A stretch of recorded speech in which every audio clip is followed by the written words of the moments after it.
اعوذ باللہ من الشیطان الرجیم بسم اللہ الرحمن الرحیم الحمد للہ رب العالمین الرحمن الرحیم والصلاة والسلام علی سید الانبیاء والمرسلین امام المتقین خاتم النبیین سیدنا و مولانا محمد وعلی آلہ و اصحابہ اجمعین۔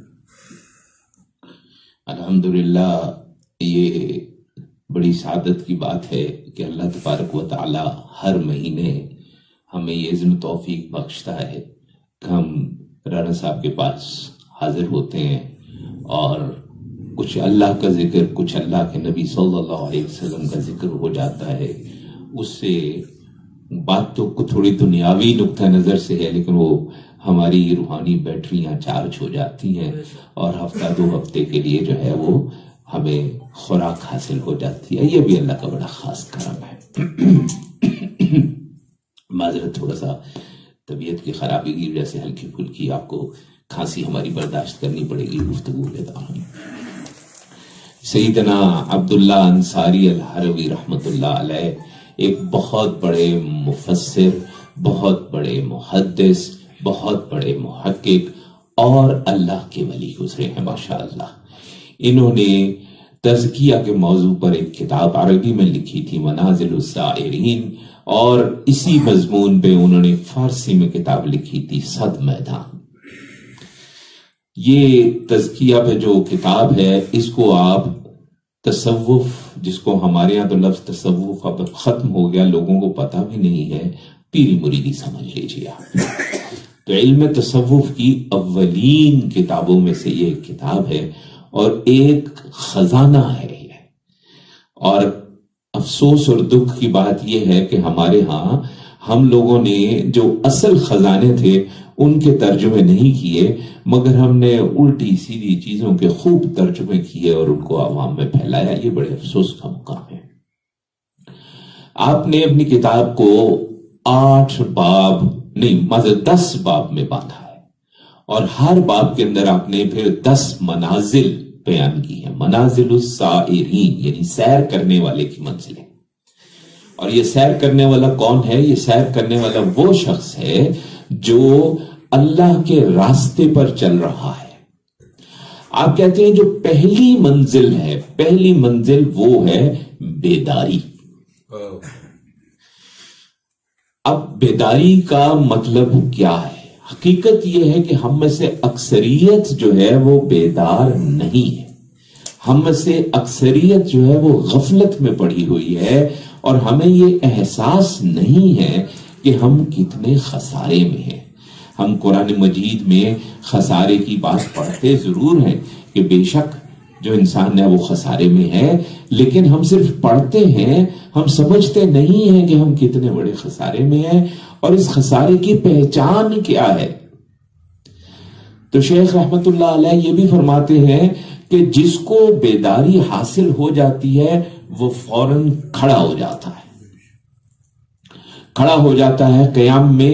اس کا مطلب کیا ہے؟ اس کا مطلب اللہ کے راستے پہ زیادہ زور کے ساتھ، شدت کے ساتھ وہ چلنا شروع کرتا ہے۔ اللہ کے راستے پہ چلنے کے لیے جو بیداری کی شرط ہے، مسئلہ یہی ہے کہ اسی کو ہم نہیں سمجھے۔ آئے ہم اپنے ارد گرد دیکھتے ہیں، ہمارے پاس جو ہم ایک عام مسلمان کی بات کریں تو ایک عام مسلمان کی کیفیت کیا ہے؟ ایک طرف تو ایک گروہ ہے جو سمجھتا ہے کہ ہم نے فرائض و واجبات پورے کر لیے، ہم نے نوافل بھی پڑھ لیے، اور جتنے یہ خاص ایام آتے ہیں، شب برات ہے یا رجب کی 27 ہے یا جیسے لیلۃ القدر کی جو جتنی بھی راتیں ممکن ہیں، 21 اور 23 اور 25 اور 27 اور 29 ہے، اس میں ہم نے جاگ لیا، اس میں ہم نے عبادت کر لی، اور باقی سال میں جو خاص ساعتیں ہیں ان میں ہم نے نفلی روزے رکھ لیے، اور ہم سمجھتے ہیں کہ شاید ہم بیدار ہیں۔ ہم بیدار اس وقت تک نہیں ہیں جب تک ہم یہ دیکھیں کہ ان سب چیزوں کے ساتھ ساتھ کہیں ہم ان باتوں میں تو نہیں پڑے ہوئے جن سے اللہ اور اللہ کے رسول صلی اللہ علیہ وسلم نے ہمیں منع فرمایا ہے۔ یہ ٹھیک ہے کہ یہ چیزیں انشاءاللہ تبارک و تعالی روز قیامت ہمیں بہت نفع دیں گی. لیکن آپ یہ بھی سوچئے کہ اگر ہم جھوٹ بھی بولتے ہیں، ہم دھوکہ بھی دیتے ہیں، ہم ہر قسم کی خرافات میں بھی پڑے ہوئے ہیں، تو ایسی صورت میں یہ ساری چیزیں اتنا ہی نفع دیں گی کہ جس کو تکلیف پہنچی تھی اس کو صلہ ہمارے صلے میں سے مل جائے گا، تو کم از کم یہ نفع ضرور حاصل ہوگا. اس کے علاوہ تو ہمیں کوئی نفع حاصل نہیں ہو رہا. دوسری غلطی کچھ دوستوں نے یہ سمجھ لی کہ ہم نے ایک مرشد پکڑ لیا ہے، اب ہمیں کھلا لائسنس مل گیا ہے کہ ہم جو چاہے کریں، کیونکہ پیر و مرشد جو ہے وہ تو جنت میں جائے گا اور جاتے ہوئے اپنے مرید کا ہاتھ پکڑے گا اور ہاتھ پکڑتا ہوا ساتھ ہی لے جائے گا، چاہے وہ چور ہے، چاہے وہ ڈاکو ہے، چاہے وہ جھوٹا ہے، چاہے وہ دھوکے باز ہے، جو مرضی ہے. یہ بھی ایک بہت بڑی غلط فہمی ہے. اور اگر کوئی ایسے پیر حضرات یہ بات کرتے ہیں تو پھر تو اللہ تعالیٰ ان کو بھی ہدایت دے، وہ خود بھی جدھر جائیں گے اپنے مریدوں کو بھی ادھر ہی لے کر جائیں گے. ہوتا یہ کہ ہم لوگ سیاق و سباق کے بغیر اپنے مشائخ علیہم الرحمہ کی کتابیں اٹھا لیتے ہیں اور ان کو پڑھتے ہیں، اس میں اس قسم کے ہمیں جملے ملتے ہیں. اب سیدنا عبد القادر جیلانی رحمت اللہ علیہ جو بانی ہے سلسلہ قادریہ کے، بہت بڑی عظیم شخصیت ہیں، سردار الاولیاء ہیں، اور آپ کے الفاظ پیش کیے جاتے ہیں یہ کہہ کر کہ یہ انہوں نے کہا ہے کہ میرے ہر مرید جو ہے اس کو میں اپنے ساتھ بخشش کروا کر لے کر جاؤں گا. دیکھیں قرآن مجید کی آیات کو بھی اگر سیاق و سباق سے ہٹا کر بیان کیا جائے تو کچھ بھی ثابت کیا جا سکتا ہے. آج جو غیر مسلم وہ کیا کرتے ہیں، قرآن مجید ہی کی آیات کو سیاق و سباق کے بغیر بیان کر کے وہ یہ ثابت کرنے پہ تلے ہوئے ہیں کہ استغفر اللہ جو ہمارا دین ہے، وہ دین جو ہے وہ استغفر اللہ جو ہے اس میں مسائل ہے، اور وہ یہی سیاق و سباق کے بغیر بات کر رہے ہیں. اگر ہم بھی سیاق و سباق کے بغیر بات کر کے اپنی مرضی کا دین اپنانے کی کوشش کریں گے تو پھر اس سے ہمیں کیا گلہ ہے، کیا شکایت ہے، پھر وہ کیوں ہم کہتے ہیں کہ غلط کر رہا ہے، پھر تو وہ بھی ٹھیک کر رہا ہے. اب معاملہ جو ہے بڑا اہم ہو گیا کہ اس کو آپ اس طریقے سے دیکھیے کہ اصل جو بات ہے وہ یہی ہے کہ ہم نے خلوص دل کے ساتھ اللہ اور اللہ کے نبی صلی اللہ علیہ وسلم کے جو احکامات ہیں ان احکامات پہ عمل پیرا ہونے کی کوشش پورے خلوص کے ساتھ کرنی ہے. بندے سے گناہ بھی ہو جاتا ہے، بندے سے کوتاہی بھی ہو جاتی ہے، لیکن اللہ تبارک و تعالی 70 ماؤں سے زیادہ رحم کرنے والا، محبت کرنے والا ہے. جب ہم اس کے آگے گڑ گڑاتے ہیں، جب اس کے آگے ہم اپنا جو ماتھا ہے وہ زمین پر رکھ دیتے ہیں، وہ ہمیں معاف کر دیتا ہے. یہ اس میں کوئی دوسری رائے نہیں ہے، لیکن اس کے لیے ضروری ہے شرمسار ہونا، شرمندہ ہونا، اس کے آگے سجدہ ریز ہونا. ہم نے شاید پچھلی بھی کسی نشست میں عرض کیا تھا، ہمارے شیخ پاک رحمت اللہ علیہ کا ایک قول کہ آدمیت میں اور شیطنت میں ایک ہی فرق ہے. آدمیت میں یہ فرق ہے کہ آدم علیہ السلام نے اللہ سے کہا کہ یا اللہ مجھ سے کوتاہی ہوئی ہے، مجھ سے غلطی ہوئی ہے، لیکن شیطان نے اپنی غلطی کو تسلیم کرنے سے انکار کیا اور ضد پہ کھڑا ہو گیا اور تکبر میں پڑ گیا. یہی تو فرق ہے دونوں میں. اب اگر ہم اللہ کے احکامات کی خلاف ورزی کریں، اللہ کے نبی صلی اللہ علیہ وسلم کے احکامات کی خلاف ورزی کریں اور پھر اس پہ ڈٹ جائیں تو پھر ہم آدمیت کے راستے پر نہیں ہیں بلکہ ہم شیطنت کے راستے پر ہیں. پھر ہم آدم علیہ السلام سے نسبت جوڑنے کا حق نہیں رکھتے، ہماری نسبت براہ راست شیطان کے ساتھ جڑے گی. کیونکہ اصل بات اللہ کی بات ماننا اور اللہ کے حبیب صلی اللہ علیہ وسلم کی بات ماننا ہے. جب ان دونوں باتوں کو ہم نہیں مانیں گے، ان دونوں معاملات کو، تو پھر ہم جتنے مرضی نوافل ادا کر لیں، جتنی مرضی ہم فرائض ادا کر لیں. ہاں یہ ضرور ہم ایک ایمان کی حد تک اس میں ہمارا یقین ہے کہ جو شخص انتہائی گناہگار، ضدی اور شیطانی راستے پر بھی چل رہا ہے، اگر وہ فرائض و واجبات اور نوافل کے راستے پہ چلتا رہے گا تو قوی امید ہے کہ کبھی نہ کبھی اللہ تبارک و تعالیٰ اس کو توبہ ضرور نصیب فرما دے گا. مشائخ کی بھی اگر بات کریں تو ان کی کسی نہ کسی بات سے ہمیں پتہ چل جاتا ہے کہ اس کا وہ مطلب نہیں ہے جو ہم ظاہری مطلب لے رہے ہیں. مثلا